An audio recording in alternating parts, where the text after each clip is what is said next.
We speak. Our words. We listen. We speak. Our words. We listen. We speak. Our words. We listen. We speak. Our words. We listen. Hi there. Every Sunday, a group of autistic people get together and drop in. It's an informal group, but some of the things that people say deserve a bigger audience. So they give us permission for us to put them in an edited reel, and that's what we're here for. Today's edited reel of the conversations that we have about our own autism. Cheers, enjoy.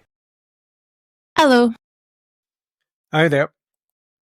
From last week, one of the things that stayed with me was I meant to say it at the time, but I remember when my son got diagnosed with autism, and I remember saying to somebody it was like a wee signposting agency that I'd called, and I was like, I just feel like I'm recognising this in myself, and it's these traits haven't they've not done me so well. I feel like there's been gaps in what I've needed to have learned, and how will I lead him through that? I wish there was a wee book that just told you what you needed to sort of train yourself and your kids to be able to do.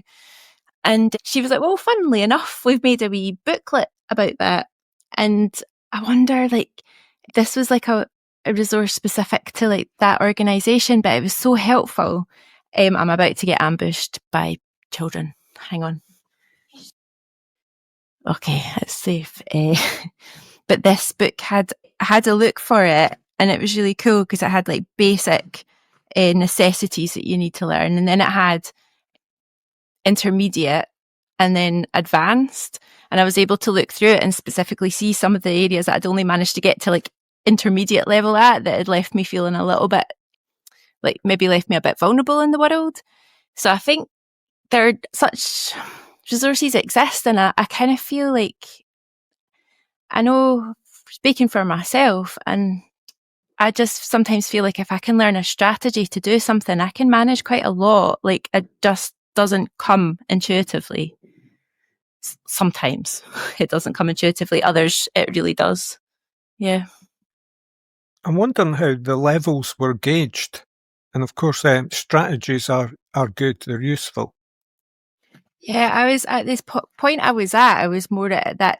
Rather than analyse it, I was just cool, great resource, let me give it a go. So I haven't really kind of drilled into the why, but I reckon from when I was, sorry, my dog, when I was younger, I studied nursing, and one of the measures that they used there was activities of daily living. And I think that there's some fairly standardised sets of skills that have been mapped, because these kind of reminded me of that. I'm going to leave it just now. But yeah, deal with the domestics. It's just I had a kind of knee-jerk reaction there, hearing this kind of levels of. It felt like behaviour, and of course I'm very curious as to how this might apply to an adult, because I'm assuming the book might be. Maybe I should wait until Nicola comes back and says that she's got a wee bit time for attention. She might be busy. I think I might have missed a bit about what Nicola was saying. My sound went in and out. Levels in a booklet. Something to get, a resource, something to get that you wish you'd had when you were younger. I don't know. It feels like that's one of the tools out there, but it's kind of a limited format, really. I would have been so keen to find something better, because it's the best thing that I've found so far, because it's helped me to be able to go, all right, so say basic level skills around personal appearance and hygiene, right? You've got can wash hands appropriately, wash his face, neck, ears, bathe showers appropriately. I needed OT to get to that point, actually. And it talks about intermediate skills. It can be puts dirty clothes separately, selects appropriate clean clothes for non-work time, and that was that wasn't stuff that came easily to me in terms of functioning in the world, and I want to be able to function independently, and I ended up having children, which meant that if I didn't, then actually my parenting can be seriously called into question. Like, I needed the nuts and bolts of like, what do I need to do? Like, what's enough? Because it was fine when I was like in a guddle, just myself, but when there's other people, like there's a standard that I had to meet, and that this to me like has kept me being able to like parent alone.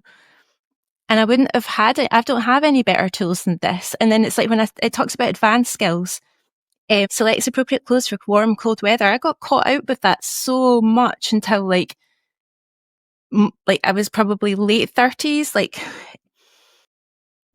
can select clothes for machine wash, like dry cleaning, can choose a hairstyle. I mean, so, you know, there's some of these things that are not, it's like help me see, like, why am I not functioning with all these other people when I don't feel like I'm lacking in like perception and processing.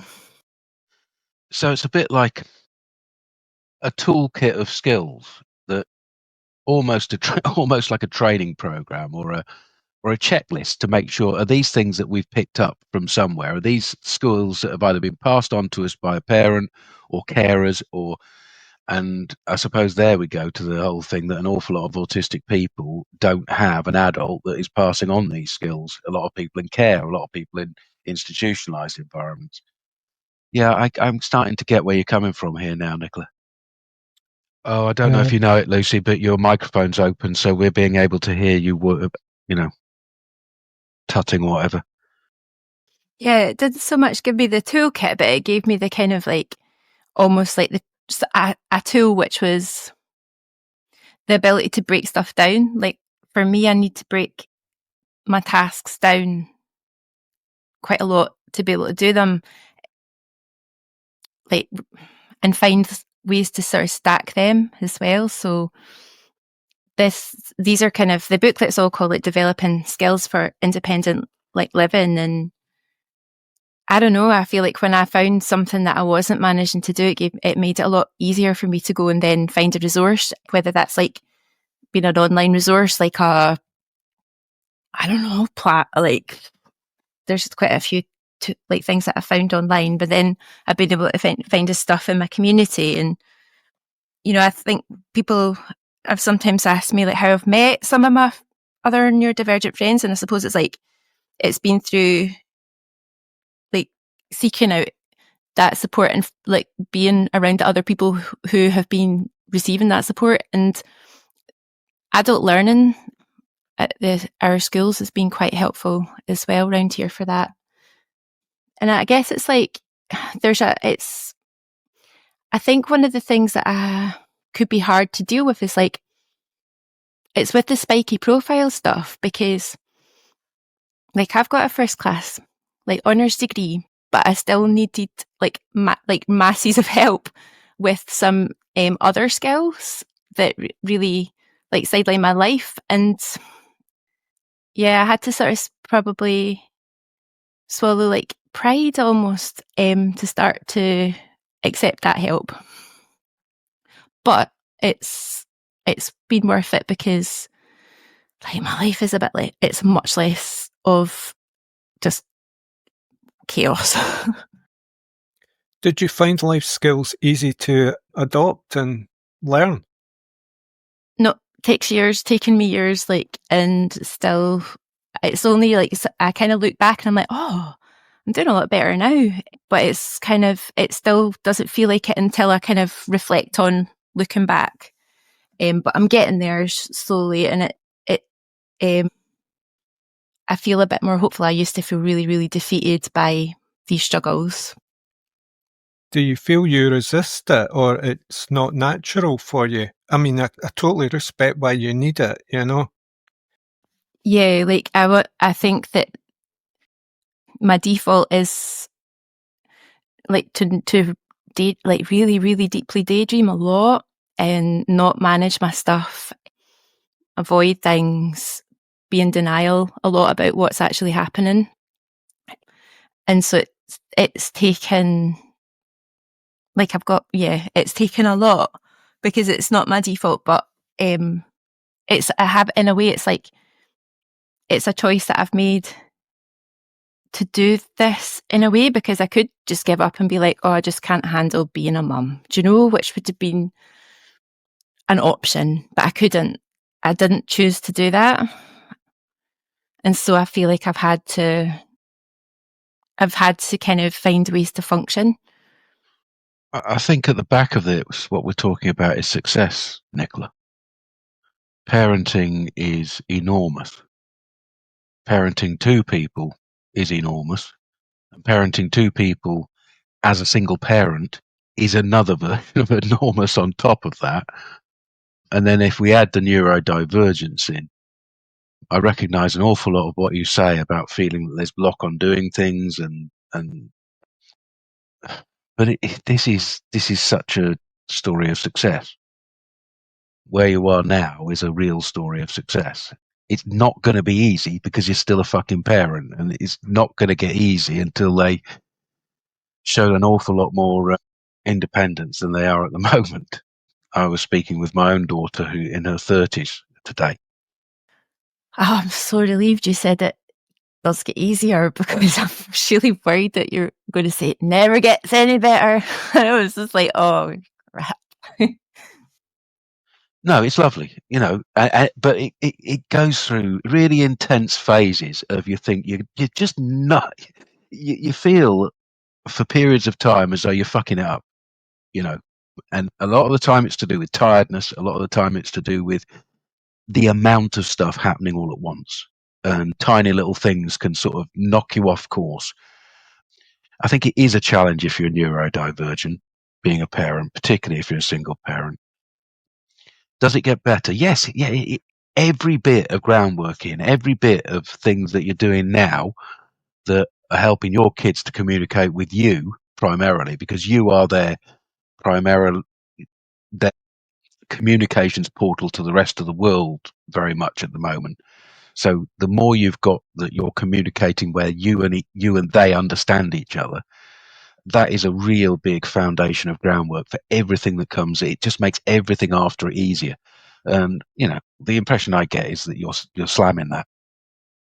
Yeah, it's good fun. I think that one of the most challenging bit is being their interface to the outer world as well, and that's where some of this, like, developing skill stuff's probably come from, because it's like I have to be able to, like, work the other people and not work them, but you know, I need to be able to engage with, like, school and doctors and sports coaches and all sorts of things that I could, and like, will at some point be able to just absolutely choose, like, not to I see a herbalist rather than a doctor. Like, I choose things that work for me.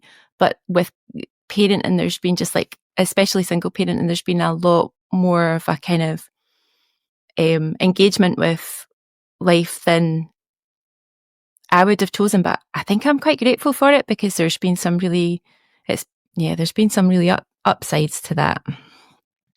You definitely get forced into situations you wouldn't necessarily choose, and then you end up benefiting from them in ways that you couldn't have imagined. You know, you get pushed into things. You get pushed into the deep end on so many things being a parent, and some of those will work out, and some of those will just be flat on your face or a belly flop. You know.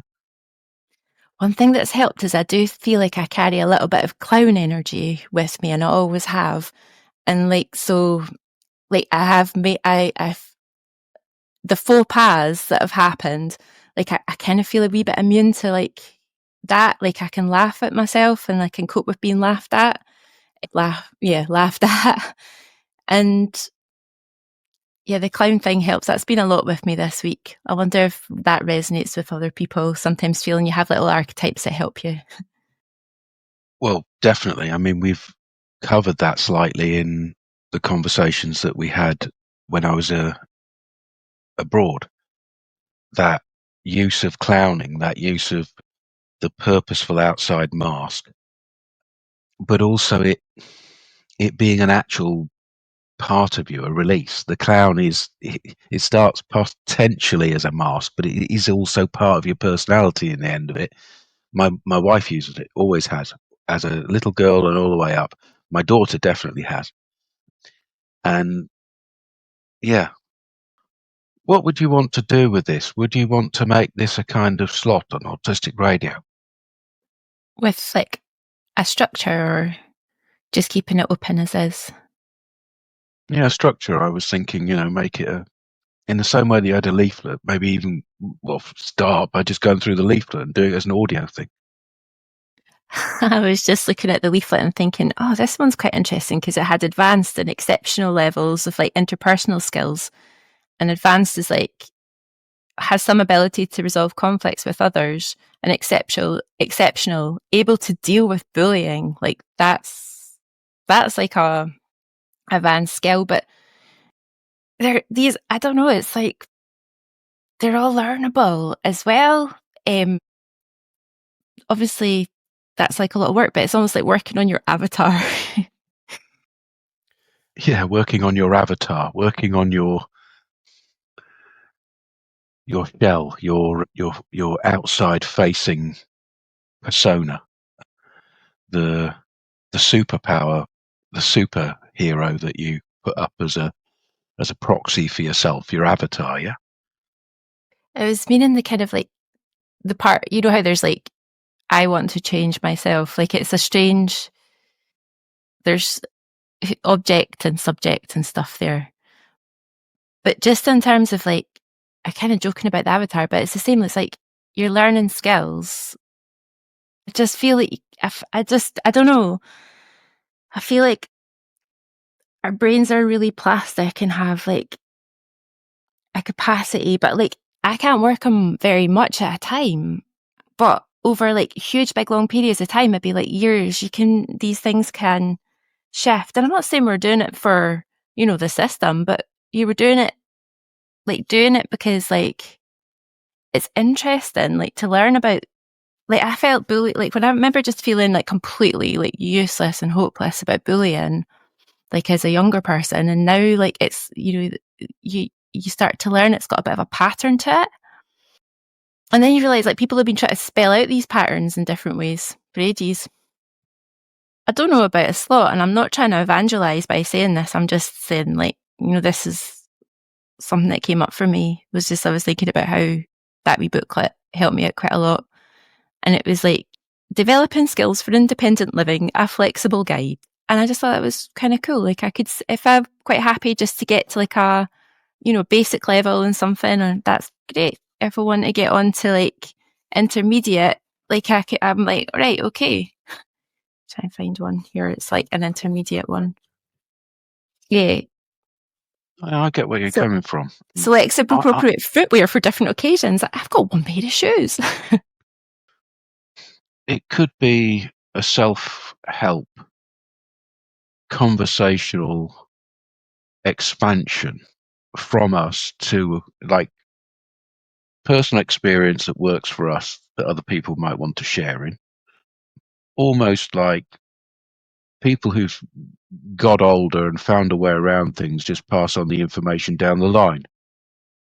Life hacks. Cheat codes.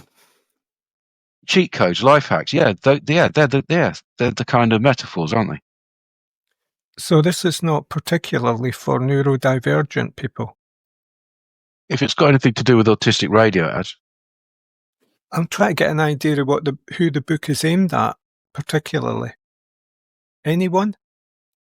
It's got a flexible guide for, and then a colon and a blank space. And above it, there's like a spectrum of red and orange, yellow, green, blue and magenta with people on each different steps on this spectrum. And it was developed by West Lothian Council. And there's some other little icons that my eyes are too old to see without EFOM, maybe. Oh, I see what you're saying. The booklet originally might have been aimed at a wider audience. But I'm saying if we're doing anything, then I think we should be quite autism specific. Take care, Lucy. Yeah, maybe listening to the 555, Lucy, just to chill. Yeah, I wondered if the people being on different colours, like, and that are in kind of like a spectrum of, you know, the red, orange, yellow, like I wondered if that was like meant to, you know, refer to the autism spectrum. So there's this thing about routine, apparently, with autism. And that's been an issue for me as a child. I barely washed I ruined my teeth basically by never brushing them. And even as an adult now, who's lost a lot of his teeth, and should really be looking after what he has left, it's a priority, I still struggle to do it. Just, if it's too late and I'm too tired, I can't be arsed. And what you said about daydreaming, there's this thing of, yeah, sometimes there's better things to do with yourself in your head, you know, and it's like the basics can go to pot. And it's not a good thing, I know that, but, and of course, the focus for you is on parenting, and this is where it diverges from my needs. So, but it would be a good autistic subject to peruse. The other part of it is it's like parenting was the initial driver for me learning all this stuff, you know, or grounding into some of this stuff, and then something else kicked in about like, I don't think it would be very good if I raise the kids and then just break down and then they're just like, oh no, mum did all that and then kaput.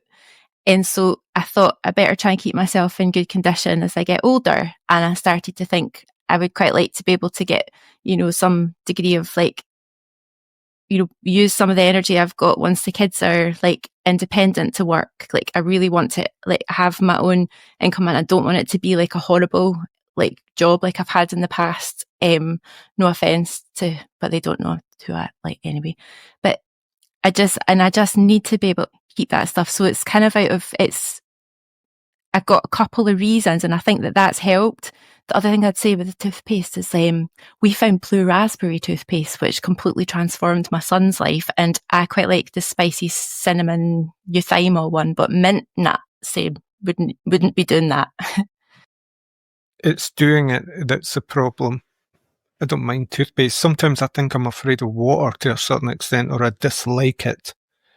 But what you were saying there, what were you saying there? Because I've forgotten already, and I had something to say. I was just going on before that tangent about like reasons for doing that, and it was like maintaining myself beyond just motherhood, you know. What I was going to say was I've noticed with autism is this: there seems to be this need in people to fit in. I'm not saying that's right or wrong, but it's almost a pressure when I reflect upon it and why I can't be bothered trying to fit in. But there are times when you have to work with it. And that would be, I suppose, when your clown could come in and you can sort of use the mask in a creative way to say, well, I'm going to play now. I'm going to play this game, and not be like too pressurized by it. But I hear things like people sitting passing degrees. I couldn't do that. It's like, that's where it all broke down for me at school, you know, because I was drawn in other directions and things like that. But just that attention and drive, just, I don't know how people do it. I think we're in the world of where the medics talk about executive function, and some of the autistic people start talking about monotropism, whereby they kind of say that we can only concentrate on one thing at a time, and so we miss out a lot of the practicalities of life, because a lot of the practicalities of life are doing multiple things all at the same time. And then when it comes to executive function, then the medics sort of say that autistic people lack an ability to time manage and to put things in order and to do them as a necessary list, to tick off lists. We're bad. And I know an awful lot of autistic people that take that and then put it entirely on its head and swap it around and make it their absolute priority. it's definitely a thing that passing on life skills from generation to generation or peer to peer is something that we miss out as autistic people. And I think a way of passing stuff down so that people recognize something and then another person says, well, I get around it by this method. Now, that is a really nice bit of self-helpy kind of stuff. I could see that becoming a kind of theme or a magazine program or a time where some people just get together and start chatting about something with maybe the reading something off a Quora or a somebody's Substack or something, and just going off and having a chat about how they get around these things. Or I think that could be a very valuable part of what we do here. I've got lists of these things and I study this stuff all the time, and yet if you asked me right now, I couldn't tell you anything about it. I couldn't concentrate. And they said I didn't have ADHD, so I'm just wondering why I can't focus like that. It's as you're speaking, I'm going, oh, tell Jules this, tell Jules that, and I can't recall any of it. And yet that's all I've been doing all week is looking at hacks in lifestyle due to this fitting in thing. Like this, how can I get away with it without fitting in, basically? I'm thinking like back to what Jules was saying, I've got something to say with Raymond's as well, I think. But like a do it yourself, like your own way, because there's no one way to do any of this stuff at all. And I think what I got so much from like peer spaces where I could hear different ways other people do it was just like that acceptance for the diversity of the how, even though we can go, all right, okay, this is a gap I'm really not managing very well when it comes to, say, it's like making phone calls or speaking to official people, whatever it is. And then hearing, oh, well, this is how I do it. I don't necessarily ever adopt 100% what somebody else does, but it's like I can modify my own stuff, and it's helped me to break rules that were probably programmed into my head, like growing up, about how things should be, because it just, like, if I try and do stuff like that, it just doesn't work for me in my life as it is in the year 2025, you know. And other people who have maybe been able to adopt something earlier than me, like, it's easier for me to kind of have a look at a few times and then see what I want to actually start to do. It's getting started is the hard bit, and not overwhelming myself. Yeah. I think basically that's not basically. Stop using words like that. I think these centralised groups like Number 6 in Edinburgh, what they do is they set up these little branches or departments that handle issues like that for people. In a sense, they're representatives, but they're also enabling people to do it for themselves if they can. So they have a kind of like welfare advisor, and they have other people, and they maybe do the communicating for you, but I think the onus is on helping you get there yourself. So that kind of advice is out there for neurodivergent or autistic people. But I think these skills you're mentioning apply on so many levels for so many different types of people. I really feel as though I doubt that the organisation Autism Initiatives behind Number 6 does something that's fully useful. I find myself feeling very sceptical about the services that they put out there, whether they exist or not.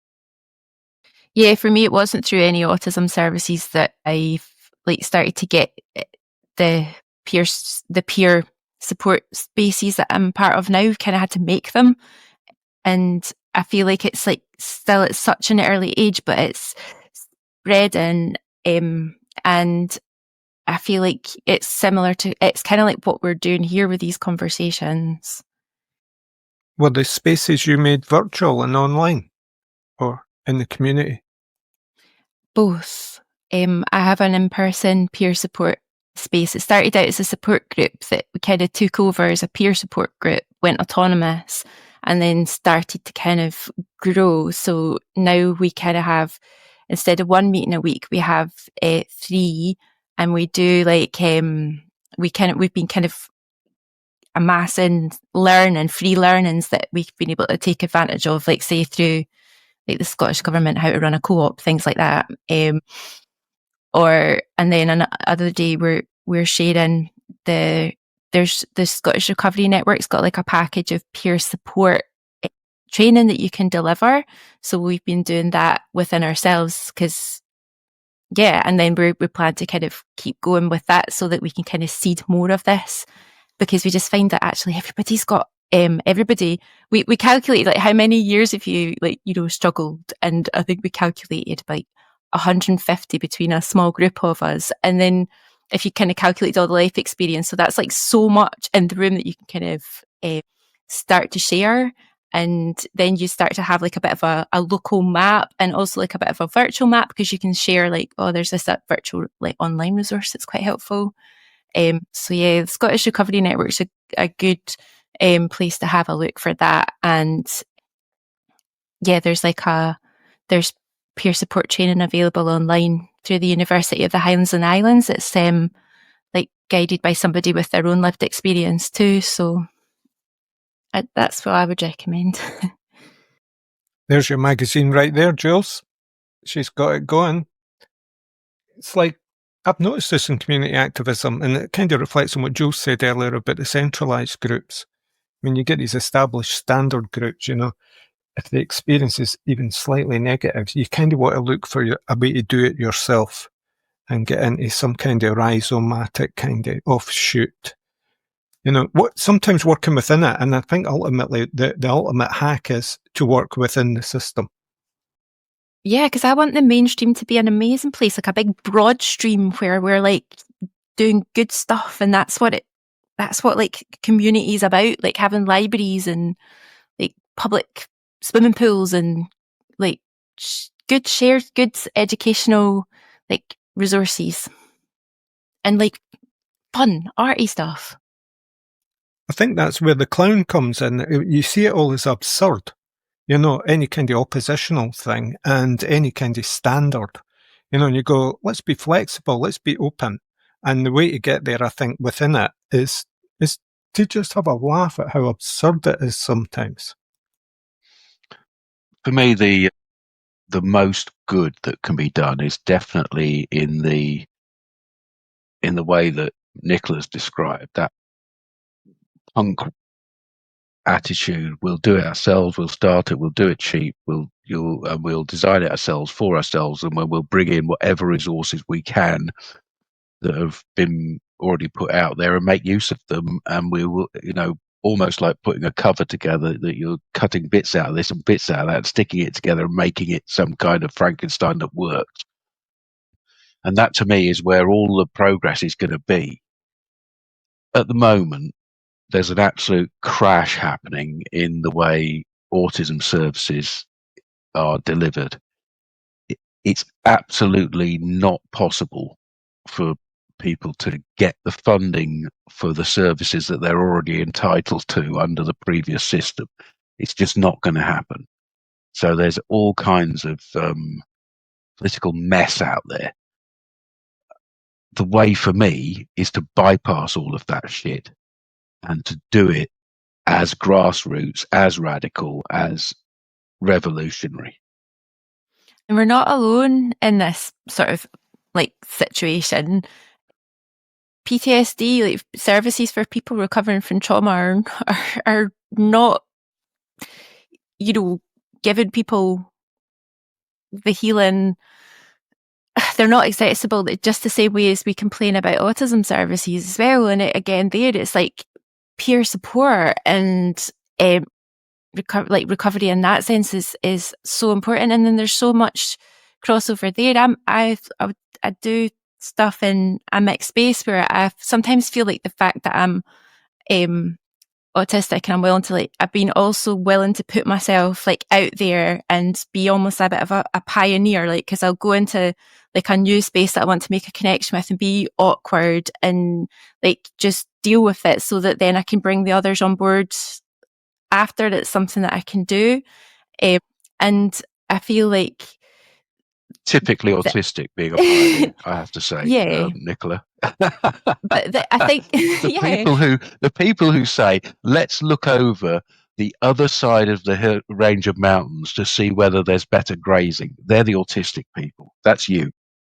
Yeah, I've gate crash meetings of like people who deliver services, like, so they're probably directors and stuff, and like I kind of bombed in, like I'd fallen over the hedge and made it an entrance, but it's actually how I ended up making the contact with I didn't literally do any of that, but like it's how I ended up making the contact that's helped me to get on board with delivering the training to my peers that I'm getting to do just now.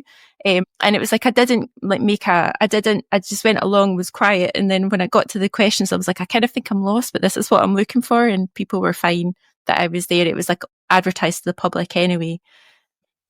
So I feel like for neurotypical people, one of the things that they could get from me is just that, just be yourself, or just, who cares if you get it wrong? Like if I feel like people, if they like look at me and go, well, if she can do it, I can do it. Just taking pleasure listening to you. So were these like public meetings you were gate crashing? It was advertised on Eventbrite. Does that mean it was an online event or a physical event? Oh, online. Like I wouldn't manage to show up in person. No, I have that issue as well. But even online, I'm sometimes a very good boy. I play by the rules because they assert rules so much. No, I think it was just, it wasn't like I wasn't meant to be there, but it was just like there been things much more well suited to somebody who was like a volunteer peer support person rather than like a service deliverer. But I found it quite interesting anyway, and I think that my curiosity, like it helped me be there and like you be respectful of the space too.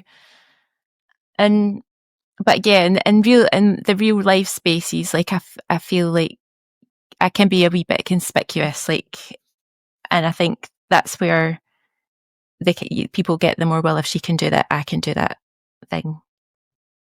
I think there's another thing, Ray, that if you take myself and Nicola and yourself that are having this chat at the moment, you're the newbie of the group in self-realization terms. So a lot of what you're saying is just no longer will be true in a few months or whatever time. It's this stage thing that you talk about. The process of dealing with this realization that you are neurodivergent. That is separate from the rest of the population. It's a percentage that has a big group in it, and that's a lot to handle as an adult identified autistic man. I don't actually find the autism hard to deal with. I'm still dealing with what drew me to the diagnosis, which was social phobia and social anxiety and panic attacks. I've still got all that shit to deal with. All my life, I worked it out my way, and I'm still doing that. So this is just a different filter now. But essentially, the core problem that got me to this filter still exists. Yeah, I take that on board, but what I've put forward to you, that what you described, the phobia, the social phobia, the panic and all that, that is intrinsically part of the autistic experience. It's being autistic has increased that for you socially, and it's so embedded as part of the whole thing. So the exploration into your autism is also the exploration into why you ended up looking for some kind of solution in the first place. Can we agree on that? Oh yeah, and it reflects what Nicola said earlier about PTSD. I see it as PTSD. Basically, society just got too much to handle.